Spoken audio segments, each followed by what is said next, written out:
আমেরিকাতে মাঝে মাঝে এত অদ্ভুত অদ্ভুত গাছের দেখা পায়। এই যে দেখেন হাত ভর্তি করে, এগুলা কি বলেন তো? মনে হইতেছে না পেয়ারা? পেয়ারা তো মনে হইতেছে, কিন্তু গাছের পাতা তো বলে না, গাছ তো বলে না এটা পেয়ারা গাছ। তো যাই হোক, আপু আর আমি দুই হাত ভরে দেখেন কতগুলা ফল পড়ছে। এই ফলগুলো অবশ্য গাছের নিচে একা একাই পড়ে রয়েছে ফেটে ফেটে। তারপরে এই যে পেয়ারার মতো দেখতে লাগে, আবার হচ্ছে ম্যাঙ্গোস্টিনের মতো লাগে দেখতে। আমি আর আপু অনেকক্ষণ এই ফলগুলা হাতে নিয়ে গবেষণা করলাম। এত সুন্দর গাছ ভর্তি ফল হয়ে রয়েছে, এই ফলগুলো আসলে কি? তারপরে এই ফলকে আসো আমরা একটা ফল ভাঙে দেখি। প্রথমে তো ভাবছি যে কামড় দিয়ে দেখি এটা টেস্ট কেমন, বাট কোনোভাবেই সাহস হইলো না। তারপরে এটারে ফাটাইলাম, ফাটানোর পরে দেখেন এটার ভিতরে কিরকম হলুদ একটা জুস বের হইতেছে।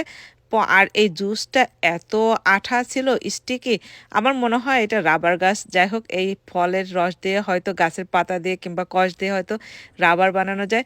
তারপরে দুইজন এই যে অনেক হাসতেছি এই নিয়ে। আপনাদের যদি জানা থাকে এটা কি গাছ অবশ্যই কমেন্ট করে জানাইতে পারেন। কানিজ আপু তো বলতেছে আমি খেয়ে দেখবো। আমি কই, না না না।